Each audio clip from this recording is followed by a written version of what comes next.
But I think, and I know it from myself and my sons also, it's also, I think that army service gives you a lot.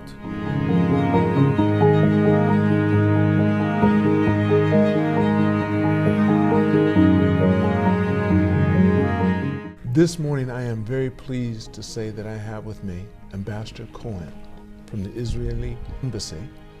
And you've been ambassador here for how long? For 2 years now. 2 years now? Yep. Okay, let's start off, where were you?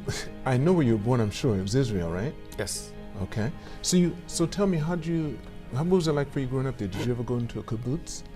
Well, actually I was married in a kibbutz. My wife was born in kibbutz Nahal Oz. Was one of the kibbutzim, the communities that were attacked on October 7th. So many of her friends and families members were either murdered or kidnapped.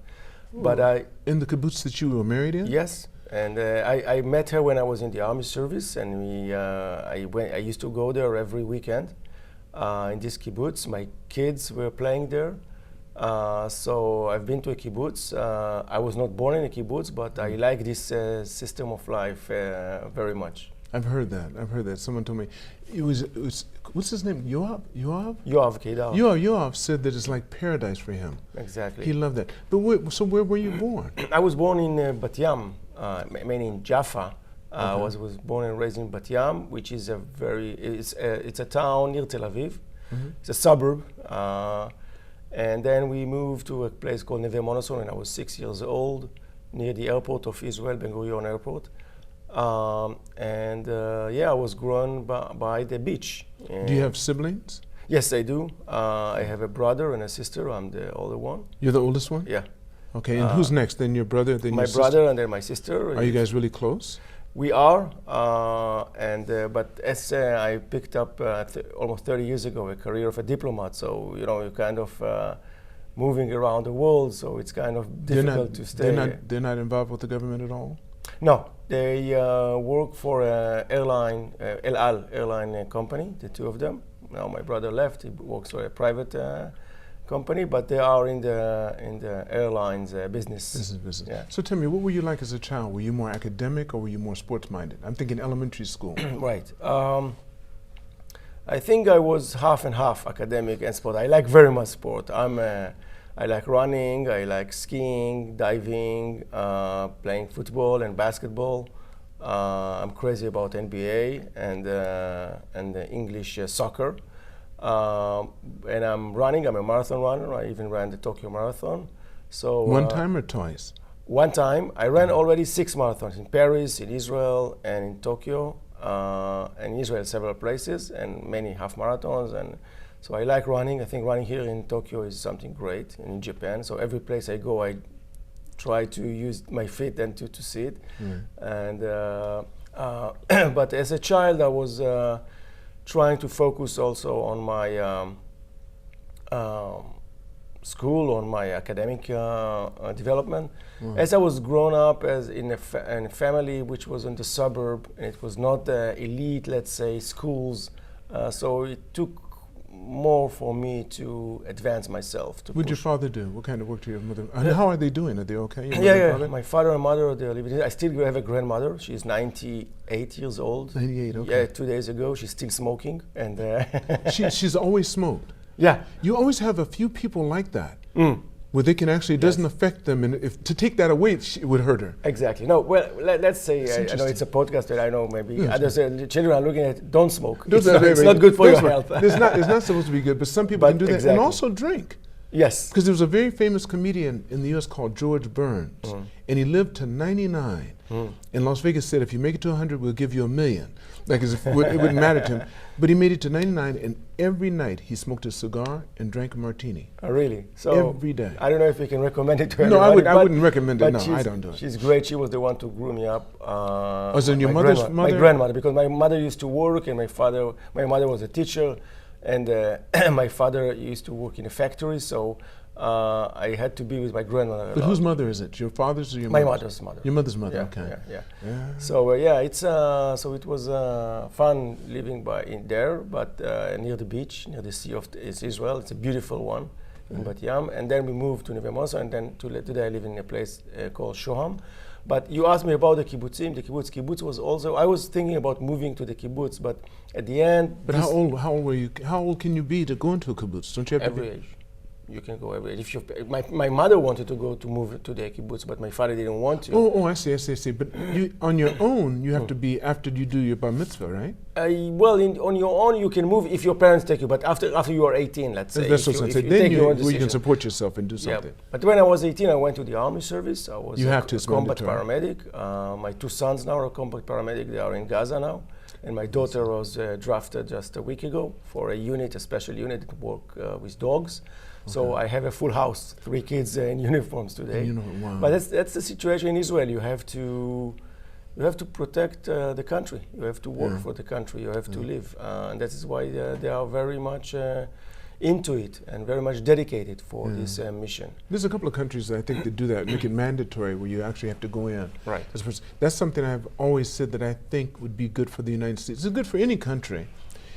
If the people there go into the service, something's mandatory, and they have a structure, and then after they've done that for at least a year or 2 years and come out, they'll appreciate wherever they're from a lot more.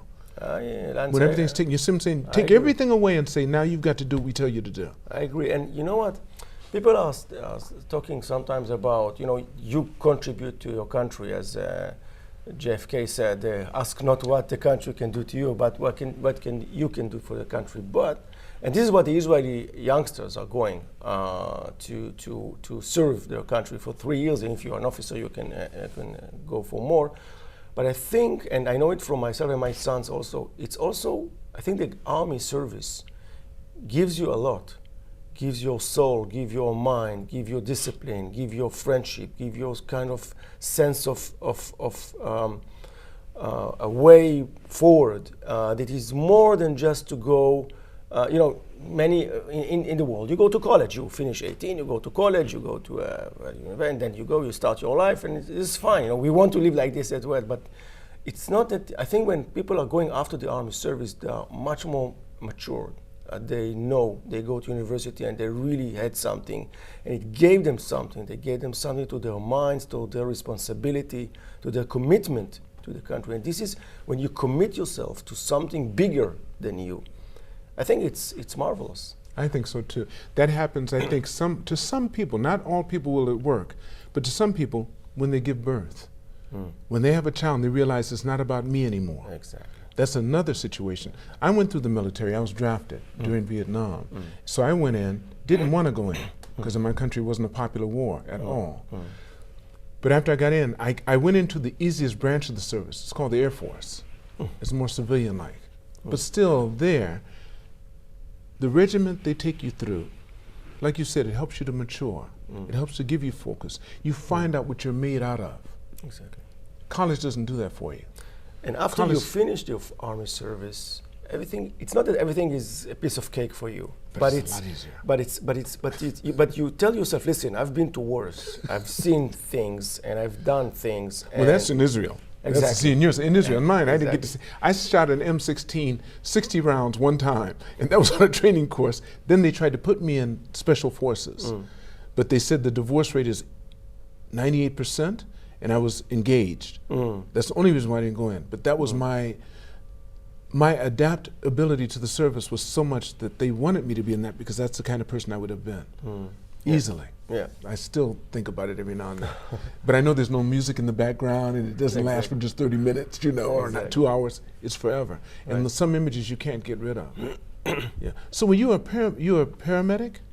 I was a combat paramedic. Paramedic. I started in the Navy and then I moved to the ground forces. I didn't like the sea so much, so I went to the ground forces. And then I went to a paramedic course. I was a combat paramedic, and then in the end I instructed paramedics. Well, it sounds like you stayed in more than 4 years.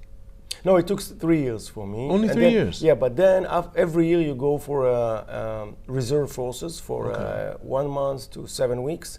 So you to keep on your abilities and your... to say that you're still fit. Exactly, you're still fit. So I did it. So do they have the weight thing? Because they've changed that in the U.S. Weight, when I was in, you couldn't be but a certain weight according to your size and your height. No, well, if you're a paratrooper like my son, you have to have a certain weight. Right. But if you're not, you can be kind of plump. Well, you can be plump and be. Well, I believe that it's easier to be a combat soldier when you are fit and you can run and you can have some exercises. But we do have some soldiers that have some extra weight. But I think during the service they are losing more, many kilograms. Yeah. That's interesting because I've seen how the services have changed because it's not necessarily people doing it anymore. It's our machines. But we recruit everybody. The army, I understand yours is everyone. Yeah, the army in Israel, it's kind of everybody goes to the army. Everyone it doesn't matter how high you are, what's your weight, what's your color of your eyes. You go. Everybody goes, except if you have the ultra orthodox that they don't go. Or if you have an illness or something that exempts you. Exactly. Okay. Exactly. So tell me, in high school, now you finished junior high, you went elementary, you've done all that. Where did your interest start to focus in on? Because high school, I think, is when it starts to happen. Right. Or maybe does it happen after you do your bar mitzvah? Because in Israel, you become a man. That's when you become an adult. Yeah, 13 That's is 13, right? Yeah, it's the age and 12 for girls. For girls, right. 13 is your bar mitzvah. It's a special ceremony when you are reading the Torah, the Bible, and you are going and you become a man, as a grown-up, let's say. Was your father really, he was an Orthodox? No, my grandfather was an Orthodox. He was a rabbi. You remember him? No. Okay. No. Your father's father? Yes. Okay. He was a rabbi, a very big rabbi, but we became secular. My father became secular. Okay. Of course, we are still traditional. I'm doing the reading on Shabbat, and Yom Kippur I'm going to synagogue with Ambassador Emmanuel, and together, and we pray, and Rosh Hashanah, the first year. But he's Jewish too? Yeah. Ram is Jew. Yeah, he's Jewish. I didn't know that. Yeah. Ram Israel Emmanuel. Yeah. Yeah, Ram Emmanuel is a Hebrew name. Okay, I didn't know that. Okay. And a good friend, and we. So you asked me about high school. Yes. I think then I started to form myself that I like, let's say, the political science, the political meaning. There was a combination between two things for me. How did I become a diplomat? Let's say. Right. And you are right. It begins to shape when you are in high school, and then you go to the army. There are two things. One, I was in the Boy Scouts. I was an instructor. I was, leading people. From what grade? I was 14, 15. First time you got into the Boy Scouts? Yeah, well, I got to the Boy Scouts when I was 8, but did you do the Cub Scouts? You did the Cub Scouts? Did you ever? Because it's Cub Scouts, Boy Scouts, then I think Eagle Scouts. No, it's called in Israel the Tzofim, the Boy Scouts. Okay, that's all it is. Okay. That's all the things. There are several others, but so I like very much my country. I used to take my people from the Boy Scouts when they were 6, 7, 8 grade, and we went to camps, and we went to travel Israel, and I was reading from them from the Bible to show them that the connectivity between what we do now, where we are, for example, in the cave of David near the Dead Sea, when there is a story in the Bible where David was there and Shaul, the king of Israel, went to wash his head, and then David came from the cave and cut his shirt, and he told him, "You see, I was able to kill you, but I didn't want to kill you." So when you tell these stories, you were telling this to from the Bible, and you connect yourself. So you connect the Jewish people, my people, to this land. This is our land. So it's something that you have to be connected. History. It's 3,500 years ago, but it's written, it's there, and you can show them. So, and then my love for my country, and then I was going for Germany. I went to Germany for exchange of youth exchange, and I went. It's very emotional because you speak with the German youth about the Holocaust, about things that happened, and you try to really talk about these kind of things and to learn from it. And I remember that I went there we went to the Israeli embassy. It used to be in Bonn there before Germany was united. And we met a diplomat, and the diplomat told us about what he does and where he's going and what. And you're 14 now?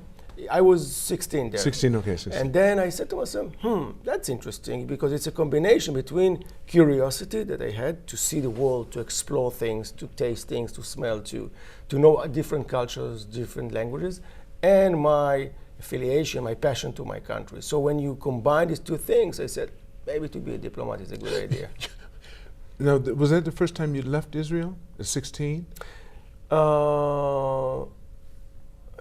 Yes, I think so, yeah. So that, all that was exciting for you. Exactly. First time leaving? First time, exactly. Was it the first time on a plane? It could have been. I think so. Maybe I was on a plane to Eilat, the south of Israel. So maybe but it's inside Israel. But all this was just really exciting for you. So you're really hyped anyway. Right. So then you meet this ambassador. It wasn't an ambassador, but you meet this diplomat. Yeah, he was not ambassador. He was a diplomat. We met him and we asked some questions, and he told us about what they did, what they are doing. What are the missions. There is the political one, there is the economic one, public relations, consular things. Serving your country, serving the flag, and it's not easy life also to be an Israeli diplomat, because of security, because of threats, because we had diplomats around the world that were hurt or killed because of they were Israelis. But overall I thought that it is a very interesting place to work in an embassy. It is interesting. It is. I love it very much. Okay. But you have to pay prices. We can talk about it later. We'll get into that. So so you go through. You finish that. That's your first encounter with finding out possibly what you'd want to do as you grew up. Right. Then what happened? Then you left. You come back. I come back. I graduated high school. What kind of degree? From high school? Well, I had. Well, you majored in? My major was sociology, political science, and I was not good in mathematics and chemistry. And that means the teacher wasn't good. That means the teacher wasn't good. That's all that means. Well, because think about the subjects you do well in. I'm a teacher, so I say that all the time. And I used to take a lot of. I was really feeling bad about me not being able to read well and everything. I didn't have good teachers. If the teacher's good and understands you and how you receive it well, that's their job. Yeah. Then you would have started to enjoy it. Right. But if they just pass by you or just think, here's the exam, do your best. Right. Well, that's why you do it like that. I think you're right. I think my children had better teachers. This is why there are more 5 units of mathematics. Well, another thing too, I don't know if your parents had the time to really go and see your teachers like you did to see theirs. Because teachers will pay more attention to the kids whose parents come than they will the parents who don't. If you're there, the teacher has a little bit of pressure. I agree. And they say, okay, I'm going to watch, his kids because he's here. I agree. One another one. So that makes a big difference. Is very important. It's very important. I did that with all 4 of my sons. Right.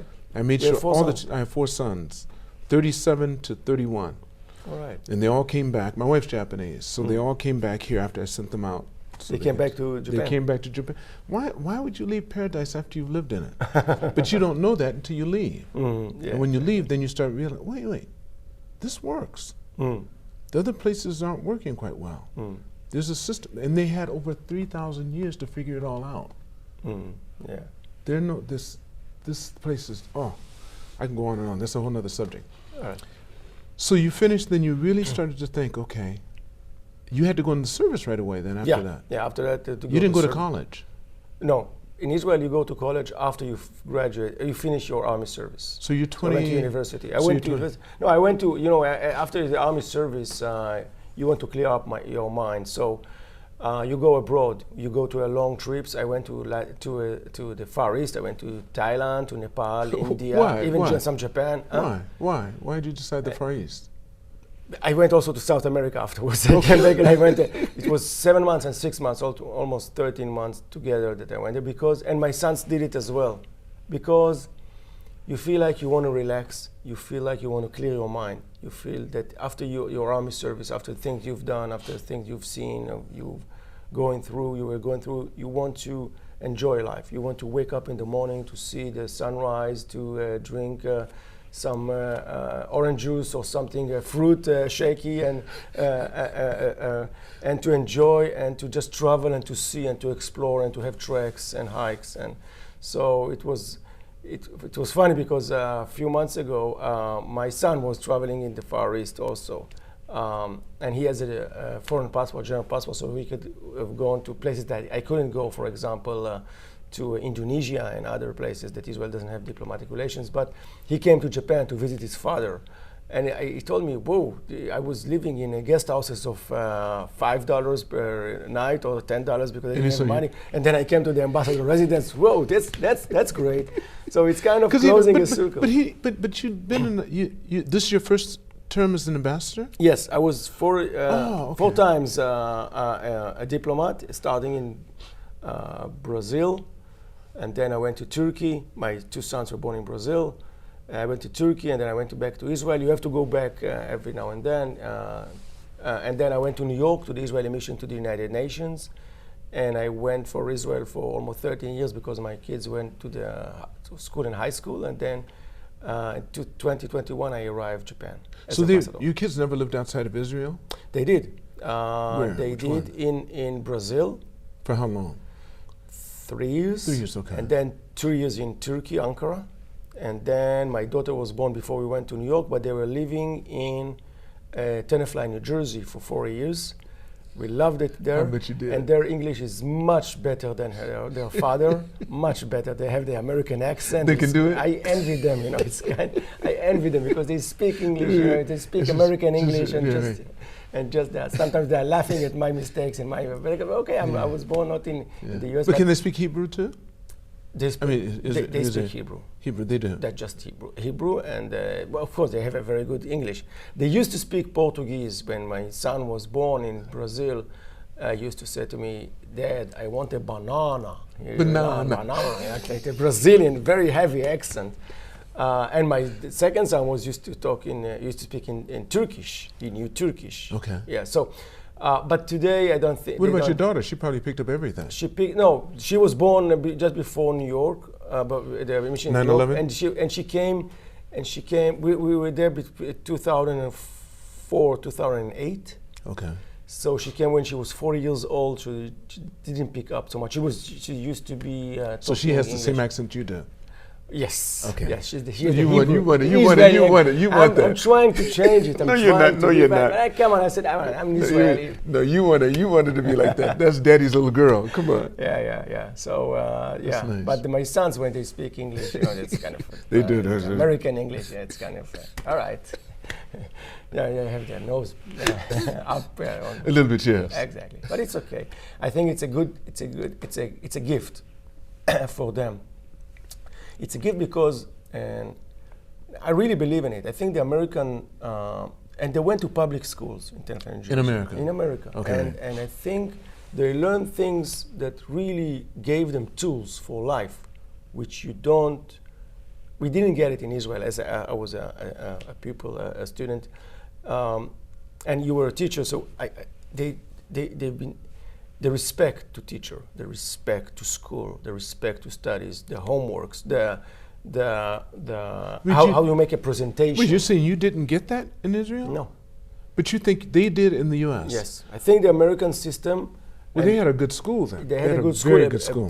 Even though it was public, but you in a good area, you had a good school. Tenafly, I think they have a very good school there, and I was very proud and I was very happy because I see now. When my son is 27, the other one's 25, how they think, how these 4 years there in America really changed their life, really made them in a different focus, how they respect elders, how they respect authority, how they respect teachers. You know, in Israel, you don't say for the teacher, they say Mission, Mr. Faber, for the principal. In Israel, you call by their name. By their name. And well, that's the Israeli way. It's kind of it's more familiar. More familiar, exactly. But there's one thing, Mr. Ambassador, I would say this: our children don't represent our future. Our children represent our past, because the only thing we can teach them is what we've already learned. Now, on the other hand, what we represent to our children is their possible future. So we owe it to them, but most of all to ourselves, to be all we can be. Your sons are the way they are. I would say the school helped to guide them a little bit because of you. And that's more than anything else, because you're showing them what their future could possibly be. Well, you're the one that's on target. You're the one that's like this. You're the one, and that's why you admired it when you saw it in them. They don't know what's happening. They didn't know at all what was happening. They had no clue. You said what you did to them. You may not have been aware of it, but when they were doing something you liked doing, and they saw that, they wanted to make you happy. you go, that's, your accent's so good. And they go, and you may not have been aware of it, but I've talked with so many parents and worked with so many kids. I agree. They want to be, you're showing them what their possible future can be. And you keep on making the hurdle higher and higher and higher, and they're trying their best. I hope I can, because you think about your father all the time. I do, and you know what? I agree, because I think that, I'm working for my government. I'm working for 30 years, and I see my children now very much dedicated for Israel. You know, on October 7th, after the attack of Hamas, they didn't wait for the army to draft them, and they are civilians now. They finished their army service. They took their bag and they ran to their bases before even they got drafted. Only 2 days after the draft was paper came, and I see it also with my daughter now, that she's so much committed when she went to the army. And you know, I think they became they became good people, a good person, because of their parents. Because you know, I'll take you something else, not regarding. All three of them are running. All three of them are exercising. And I didn't say anything to them. You don't have to. Exactly, but they saw the wet shirts after the running, and they said to themselves, oh, okay, we have to do this. They can't stop. If he sees his dad, they're going to end up being the way they see you. Even without you telling them. Your best example is not to say anything. Exactly. Just do it. Exactly. I agree 100%. Just do it. Don't tell them what to be. Show them what they can be. I agree. Yeah, and this is why I asked them, do you want to be a diplomat? No. They want to be something. They want to, because you ask. Exactly. But they want to serve their country. That's and right. They want to be good Israelis, and they are patriots. And they went, all three of them, to guide other youngsters to be, it's not like a teachers, but really like some kind of commanders, things that to teach and to educate and to take people and to show them the good way. That's right. Well, see, they've seen you as a diplomat too, and they understand the stress you go through, and they see you in those times, and they go, just like you've seen your father through different situations, and you watched and you thought, okay, I want to do, because he did that, and I saw what it did to him, so I'm going to do this instead. So they're going to do the same thing. My sons look at me and what I do, and they're, I'm in the public's eye. You're in the public's eye. My son doesn't want to be. Yeah. They basically say, I want to enjoy it without being in the public's eye. Right. But we felt we had to be, or we wouldn't be here and enjoying it. I'm a public person because I'd rather not be if I had my choices and I could change tomorrow, but now I've learned to love it. I like being with people. I like being around them. Right. You know what I mean? Yeah. It's like giving a speech. Always nervous before you get up there, but as soon as the words come out, you get into it, and all of a sudden, you finish it. Oh, that wasn't so bad. That was pretty good. Right. Don't you feel that way sometimes? I feel that. Yeah, I know what you mean, and I like it as well. I think this is diplomacy as well. You have to go. I came to this interview. I didn't know even what we're going to talk, but I could tell right away. But see, when I saw you down there, you were in the club, and we had that event. Right.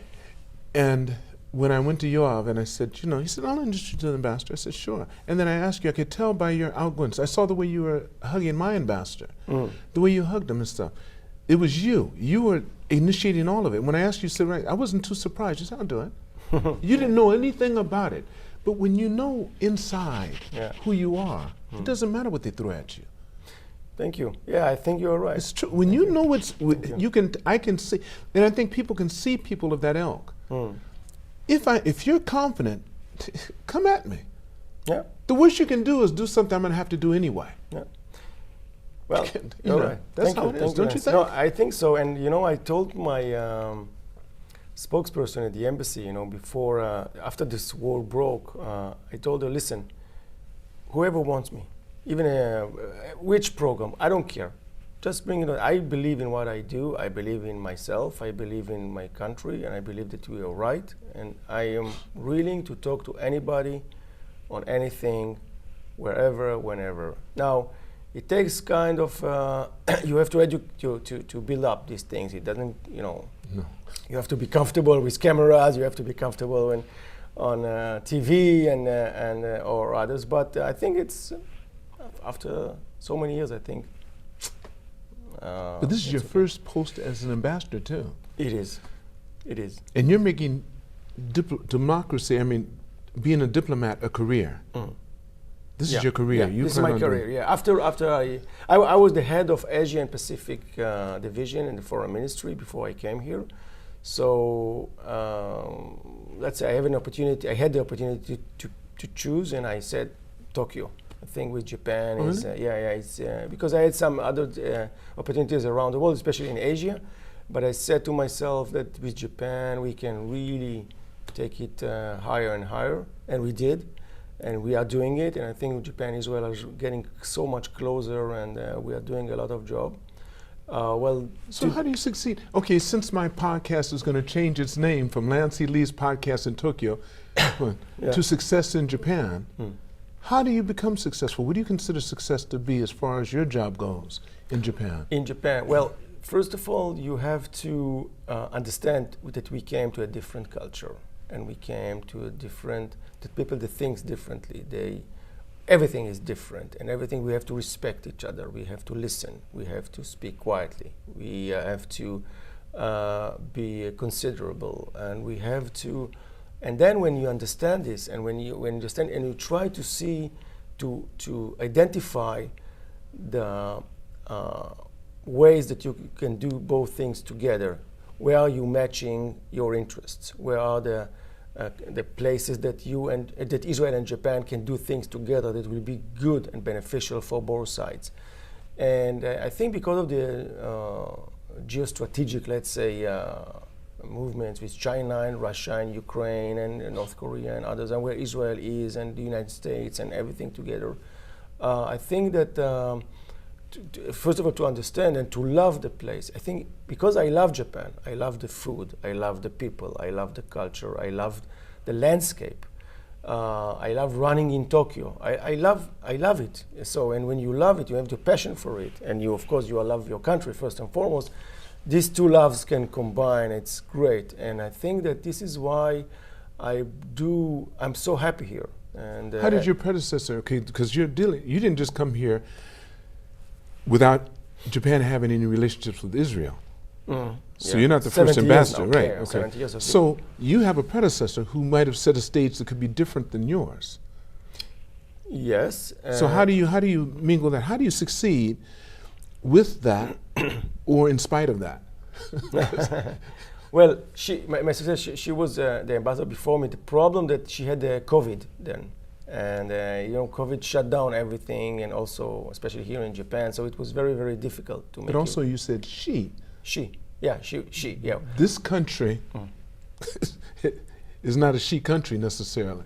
Well, I wouldn't want to comment on the. You can't. But let's just, we can say one thing for sure: it's male dominated, and that's for sure, and it has been for centuries. Right. But it's easier for me to go to izakaya with friends from the Gaimushu and from than she would, and from the public sector and the private sector.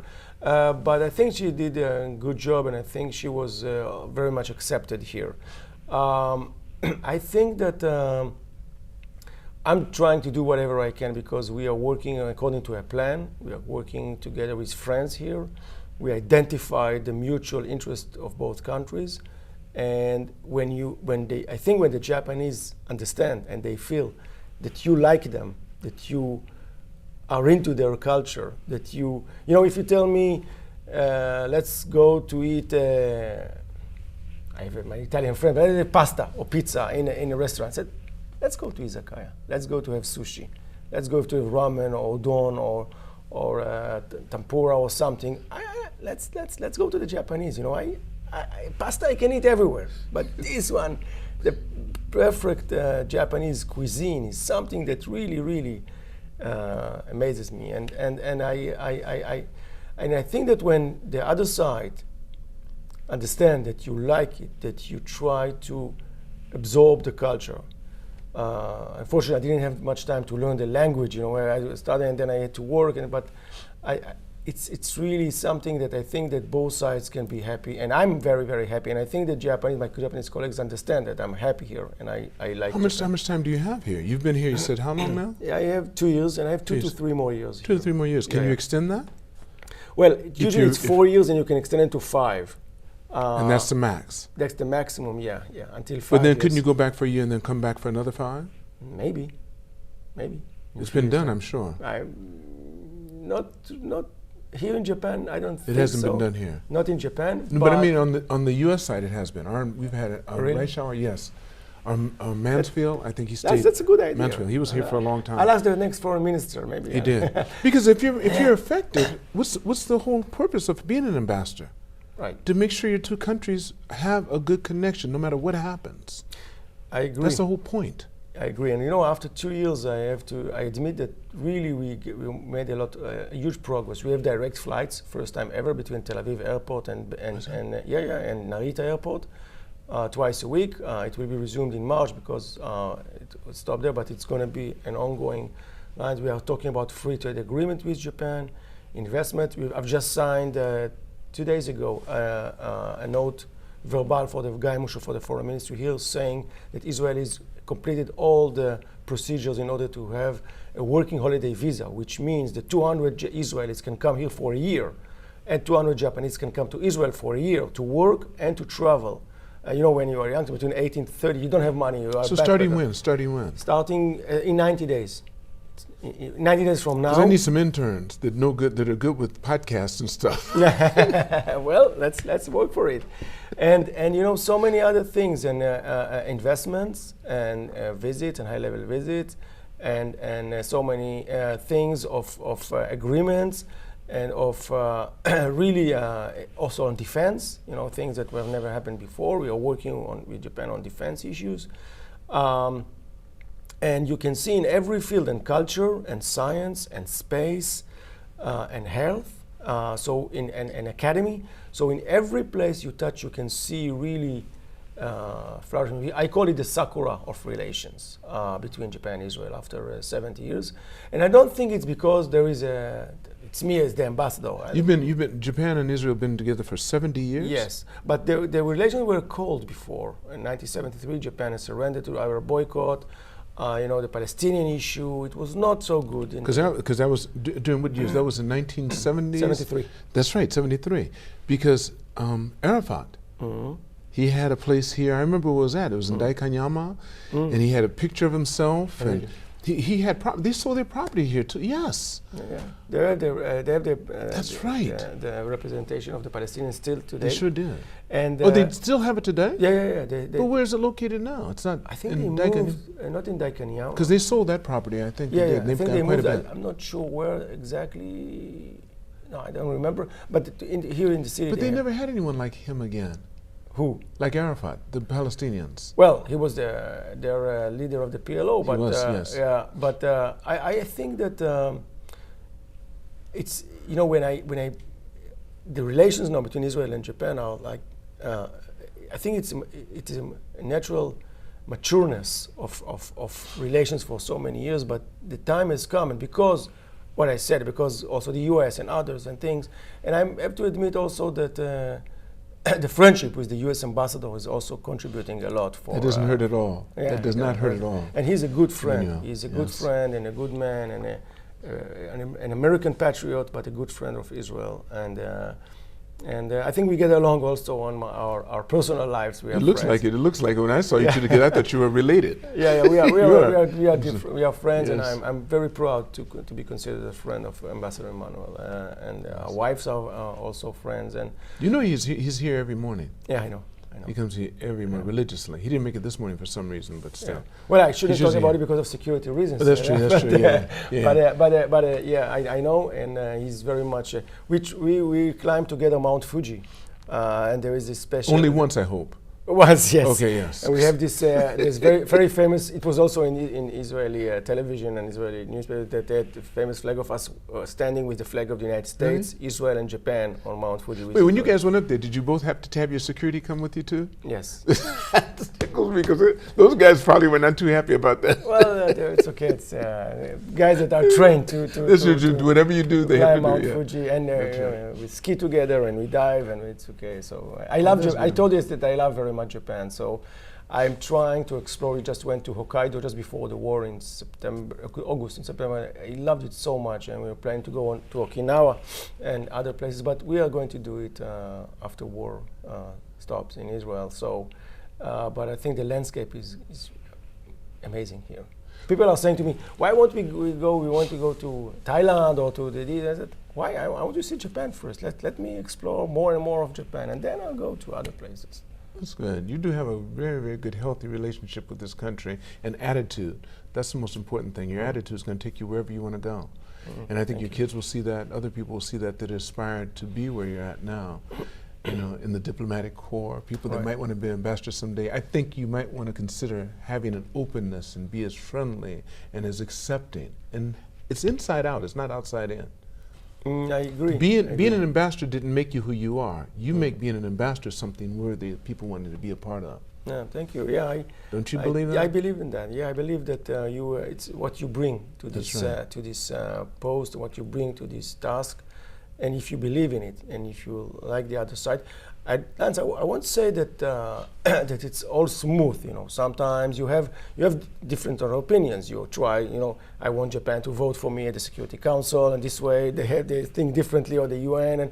But it's okay. You conduct your conversation in a very good way, a respectful way.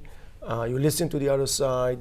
You have to hear what he has to say, and you try to move it into your direction. But I think that it's right. I think I love this job. I love. That's obvious. That's obvious. I love this job. I think it's the best job that I can ever wished for. And I was dreaming about it since I was 16. And I went to study in the college and university in Mount Scopus in Jerusalem, political science and international relations. And then I went to the cadet course of the foreign ministry. And then we started our. But I want to say also that if somebody from the audience want to be a diplomat or ambassador, I think it's a great job, but you have to sometimes think about the pros and cons, because sometimes it's not easy to be alone. I'm alone now because my kids are in the army. My wife is in Israel now, so sometimes you stay here by yourself. It's not so easy to be far away from the family, from the friends, the real friends that we have in Israel, and it's also not so easy for the kids, because you go as a career diplomat, you have to change your post tell you every when you're few going years. to go. Yeah. I said I'll be here 4 to 5 years. But that's up to them. It's not up to you. Yeah. Exactly. And then you take them out, you uproot them, and you try to plant them again. You uproot them, and think about kids that are 6, 7, 8 years old, or in high school. It's difficult because you have to build yourself inside new school with new friends, with new teacher. You have to put yourself inside the society. How to be with the good guys, to be with the acceptable one that are and it's not easy. So there are prices to be paid for the family. You have to take care of your spouse job. She is my wife is a psychologist, a social worker. She went to Fordham University when I was in there, so she had a second degree from Fordham University in New York. But it's not easy because her job is in Israel, and you cut her career and you uproot her and you take her to another place. So what is she going to do there? What is she going to do there? So here, for example, in Tokyo, we have this solution because when she's here, she's working by Zoom. So she can treat people as a psychologist by Zoom, which is okay. But sometimes people prefer to come for a psychologist. So there are prices for it. It's not all pink. Right. There are some things that you have to think before you take this job, because it's not a walk in the park, let's say. That's for sure. That's for sure. Tell me, before we end this podcast, I always ask this question. If you could magically go back in time, knowing what you know now, and meet the younger Ambassador Cohen. Your first name is? Gilad. Gilad. Meet the younger Gilad and give him advice. How old would he be, and what advice would you give him?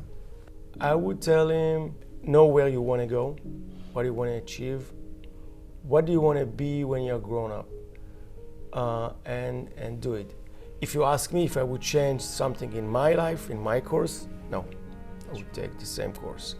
But when I'm speaking to young diplomats in the foreign ministry, a few years, and they have the same problems, or they have the same thoughts, or thinking of, should we do it, should we leave it, maybe we should my wife is having difficulties, the kids, maybe I would, and I'm asking them, think of yourself 15 years from now, 10 to 15 years from now. Where do you want to be?